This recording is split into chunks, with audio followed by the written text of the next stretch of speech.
Bonjour! Dans la vidéo précédente, nous avons examiné la question du choix dans la pratique philosophique, éclairée par la philosophie de Kierkegaard.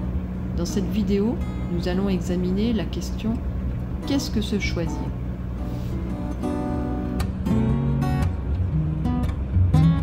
Il y a un présupposé dans cette question, c'est qu'on pourrait se choisir soi-même. Comment c'est possible une chose pareille? Ok, je peux choisir un ami, je peux choisir un mari, une femme, mais me choisir moi-même, comment ça marche? Premièrement, se choisir, c'est choisir d'exister. Qu'est-ce que ça veut dire? Quand nos parents ont fait l'amour et qu'ils nous ont conçus, ils ne nous ont pas demandé notre avis. S'il y a bien une chose que nous n'avons pas choisie, c'est d'arriver sur cette terre. À partir du moment où nous sommes vivants, nous sommes donc plongés dans l'existence.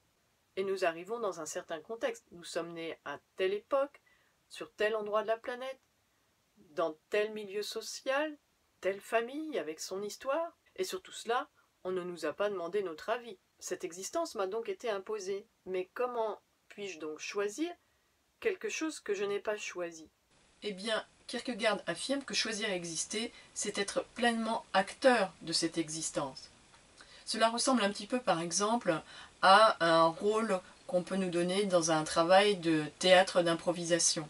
On va dire, par exemple, à une personne, eh bien, toi, tu es une coiffeuse de 45 ans face à une jeune femme que tu viens de coiffer et qui n'est pas contente du travail. Allez, vas-y, improvise à partir de là.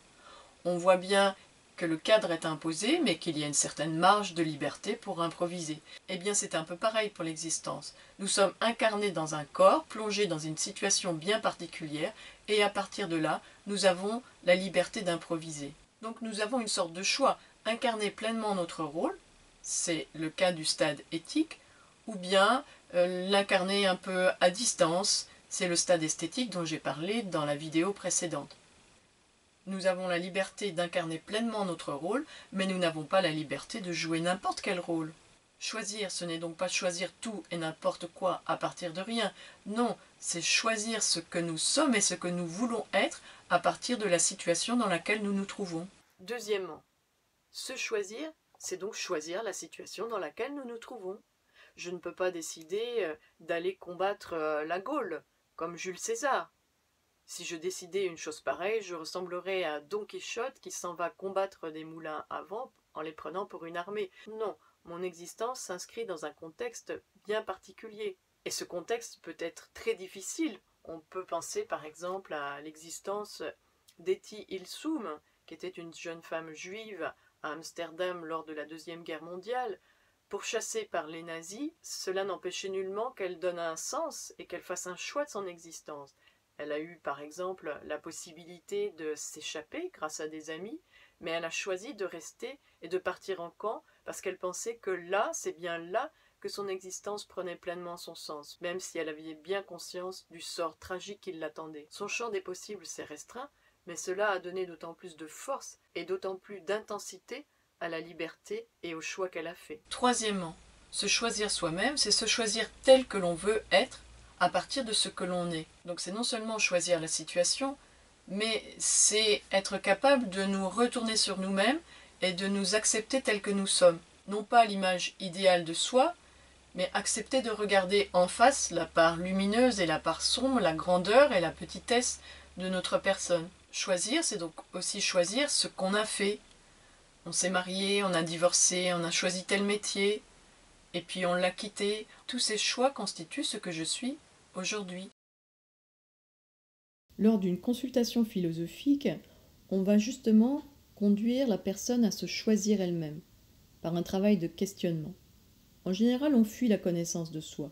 Il y a des choses qu'on ne veut pas regarder. Alors, on se réfugie dans la confusion. Le philosophe, par ses questions, va vous inviter à sortir de ce refuge, à regarder certains fonctionnements, juste à les observer avec un peu de distance. Mais ça n'est pas facile. J'ai par exemple très souvent observé que si je fais remarquer à une personne qu'elle ne répond pas à une question que je lui pose, plutôt que de dire « Tiens, oui, c'est drôle ça, je ne réponds pas », elle explique pourquoi elle ne répond pas. Elle cherche à se justifier. Mais lors d'une consultation philosophique, on va l'inviter à arrêter de se justifier, Car se justifier, c'est une façon de ne pas s'assumer. Vous connaissez ces personnes qui vont vous expliquer pourquoi elles sont arrivées en retard, pourquoi elles ont laissé brûler un plat, pourquoi elles n'ont pas pu faire les études qu'elles voulaient ou le métier qu'elles voulaient, pourquoi finalement elles ont raté leur vie. Elles s'épuisent d'ailleurs parfois dans ces explications. Mais lorsqu'on se justifie, on montre qu'on n'aurait pas pu faire autrement, qu'on est victime des circonstances. Certes, nous ne sommes pas tout-puissants et nous sommes parfois fortement incités à agir de telle ou telle manière, mais nous ne sommes pas pour autant déterminés. Il faut distinguer l'incitation de la détermination. Un enfant, par exemple, qui n'a connu que la violence, est incité à devenir violent à son tour, mais il n'est pas déterminé pour autant à l'être, il lui reste une marge de liberté. Alors, pour pousser la personne qui fait une consultation à devenir plus active, on va l'inviter plutôt à regarder et à assumer. Oui, je n'ai pas répondu, tiens, c'est drôle. Je suis une personne qui n'entend pas les questions qu'on lui pose. Si elle accepte sans chercher à se justifier ou à se défendre, alors elle commence à s'accepter elle-même, et cette acceptation est signe d'un premier pas vers la liberté. Parce qu'alors, on n'est plus soumis à la peur d'être jugé. Oui, j'accepte, effectivement, je ne réponds pas aux questions. Je n'ai plus besoin de me défendre.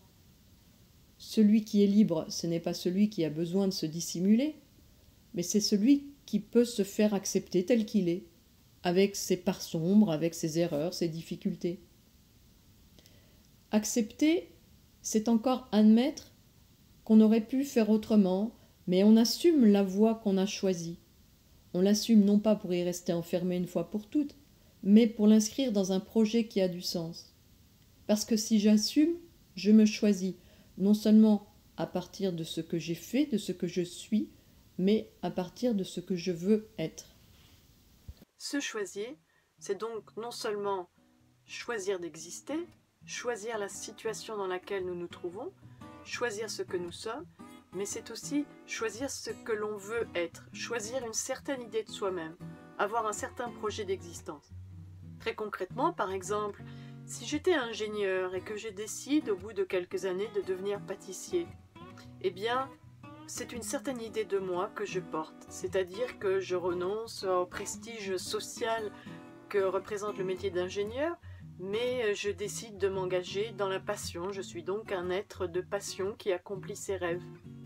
J'en profite pour faire un petit coucou à Mathieu, qui est en formation de pratique philosophique et qui a fait un choix. Il travaille chez Airbus, il a renoncé à un poste très prestigieux pour choisir un poste qui l'intéresse davantage. Le but de la consultation philosophique, c'est donc de clarifier son projet d'existence afin de se choisir soi-même, savoir ce que l'on veut et ce que l'on ne veut pas, savoir qui l'on est et qui l'on n'est pas.